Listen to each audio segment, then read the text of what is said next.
यार खाने का बड़ा मज़ा आया। तुम ऐसे ज़बरदस्त खाने बनाती रहा करो और मैं आकर खाती रहूं। Thank you very much. आइंदा जब भी ऐसी चटपटी चीज़ बनाओ तो मुझे फ़ौरन फ़ोन कर देना, मैं आकर खा लूंगी।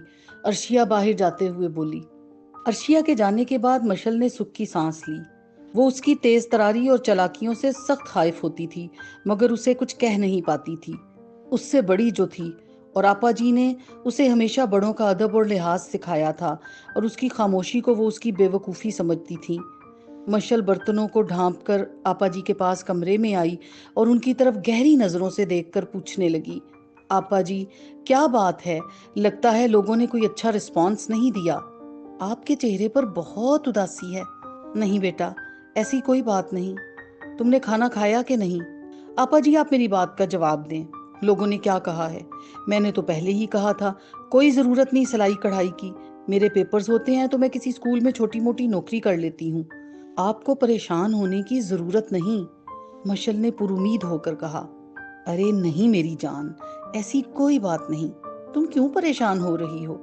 अल्लाह राज़िक है, और वो वहां से रिस्क देता है जहां से इंसान को उम्मीद भी नहीं होती। और तुम्हारी आपा जी घबराने वालों में से नहीं है। मैंने जिंदगी में बड़े बड़े मुश्किल वक्त गुजारे हैं, लेकिन परवरदिगार ने हमेशा मेरी इज्जत और भरम रखा। मुझे उस पर ही भरोसा है। परेशान और मायूस तो वो लोग हैं जिनको अपने रब पर भरोसा ना हो। मैं बहुत पुरुमीद हूँ। चलो जाओ, खाना लाओ, हम दोनों खाते हैं। आपा जी ने उसे तसल्ली देते हुए कहा तो वो मुस्कुराती हुई बाहर निकल गई। शाम को शमा, उसामा और बुरहान के साथ लाउंज में बैठी चाय पी रही थीं। अचानक गेट बेल बजी। बुरहान जल्दी से बाहर गया तो वापसी पर खुशी से चीखता चिल्लाता बैग उठाए अंदर आया। अरमान, उसका बड़ा भाई, उसके हमराह था। वो अचानक सऊदीया से आया था और अपने साथ बहुत साजो सामान लेकर आया था। उसे देखकर शमा खुशी से पागल होने लगी। आगे बढ़कर उसे गले लगाया और चूमने लगी। मैं सदके वारी कुर्बान, मेरा अरमान आया है। बेटा आने की इतला ही नहीं दी, हम सब लेने एयरपोर्ट आ जाते। अम्मी, फिर आपको सरप्राइज कैसे मिलता? अरमान ने मुस्कुराते हुए कहा और बारी बारी बिस्मा और बुरहान को गले लगाकर प्यार करने लगा। बिस्मा, तुम ठीक तो हो ना? और बुरहान, तुमने बड़ा कद निकाला है, बड़े स्मार्ट लग रहे हो। चलो पहले गाड़ी से सामान ले आए। इससे पहले कि बुरहान कोई जवाब देता, अरमान ने उसकी तरफ देखते हुए कहा।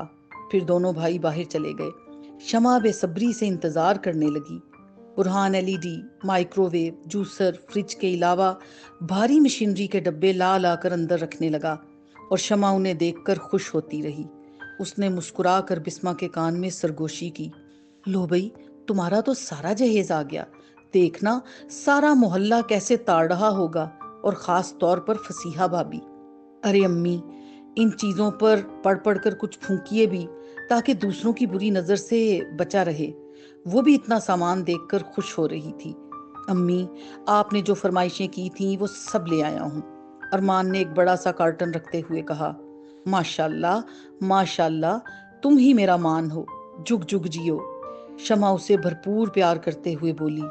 बिस्मा भागकर उसके लिए फ्रिज से जूस ले आई। उसने जल्दी से पीकर ग्लास टेबल पर रखा और उठ खड़ा हुआ तो शमा ने हैरत से उसकी तरफ देखा। अम्मी, पहले मैं आपा जी को सलाम कर आऊं? कोई जरूरत नहीं, पहले फ्रेश हो जाओ, कुछ खा पी लो फिर जाना, शमा ने उसे रोकने की कोशिश करते हुए कहा। आकर सब कुछ कर लूंगा, पहले आपा जी से तो मिलाऊं, अरमान कहकर बाहर निकल गया। अरे वाह भाई, बेटे तो बेटे, पोतों को भी आपा जी ने खूब कब्जे में कर रखा है, बिस्मा ने आंखें घुमा घुमा कर कहा तो शमा का पारा और हाई होने लगा। बुरहान सामान एक जानिब रखकर बिस्मा के पास आया। बेफिक्र रहें बिस्मा आपी, ये पोता उनके हाथ आने वाला नहीं, बुरहान ने अपना कॉलर अकड़ाते हुए कहा तो शमा ने गुस्से से उसकी तरफ घूरा। वक्त आने पर सब उनकी तरफ हो जाते हैं, खुदा जाने बड़ी भी क्या मंतर पढ़ पढ़ कर फूंकती हैं। शमा बुड़बुड़ाती हुई किचन में चली गई।